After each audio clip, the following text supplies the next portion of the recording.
یہ کہانی سچے واقعات پر مبنی ہے۔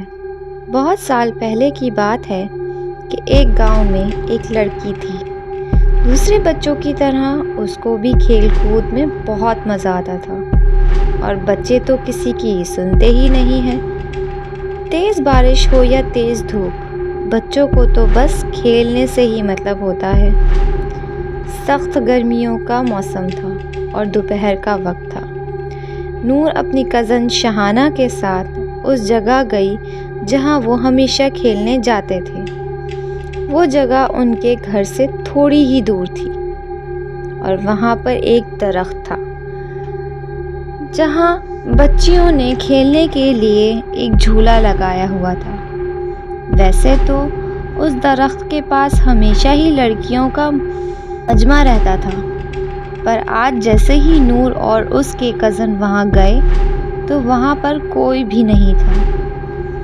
انہوں نے کہا کہ چلو اچھا ہے، آج ہم خود ہی مزہ کریں گے، اور نور جلدی سے جا کر جھولے پر بیٹھ گئی۔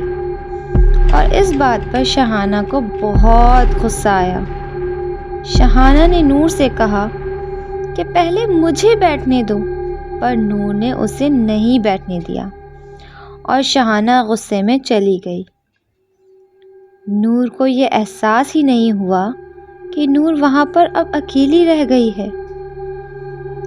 اچانک نور کو محسوس ہوا کہ جیسے اسے کوئی جھولے دے رہا ہے، اور آہستہ آہستہ وہ اور تیز ہوا۔ اب وہ خود بھی ڈرنے لگی تھی کہ یہ اس کے ساتھ کیا ہو رہا ہے۔ نور وہاں پر چلانے لگی، پر وہاں کوئی بھی نہیں تھا جو اس کی مدد کرتا۔ نور کو عجیب عجیب آوازیں سنائی دینے لگی، اور وہ اچانک سے اس جھولے سے گر گئی اور بے ہوش ہو گئی۔ کچھ دیر بعد جب اس کی آنکھ کھلی تو اس نے دیکھا کہ وہ اپنے ہی گھر میں ہے، پر وہ کچھ بولنے یا پھر کچھ کرنے کی حالت میں نہیں تھی۔ وہ سب کو بتانا چاہ رہی تھی کہ اس کے ساتھ کیا ہوا، پر وہ کچھ نہیں بول پا رہی تھی۔ دن بدن اس کی حالت خراب ہوتی جا رہی تھی۔ اس کے ماں باپ نے ہر ڈاکٹر، ہر حکیم سے بات کر کے دیکھ لی، پر کوئی بھی اس کا علاج نہیں کر پا رہا تھا۔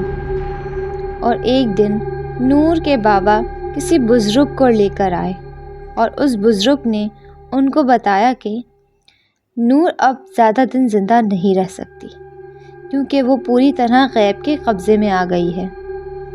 پھر بھی اس بزرگ نے اپنی طرف سے پوری کوشش کر لی کہ وہ نور کو بچا لے، پر کچھ دن بعد ہی پتہ چلا کہ نور اب اس دنیا میں نہیں رہی۔ سننے میں کچھ یوں آیا کہ مرنے سے کچھ دیر پہلے نور بالکل صحیح ہو گئی تھی، اور اس نے اپنی ماں کو سب کچھ بتایا جو کچھ بھی اس کے ساتھ ہوا تھا۔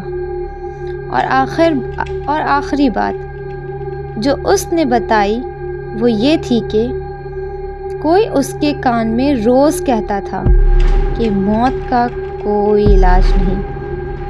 امید ہے سب کو کہانی پسند آئی ہوگی۔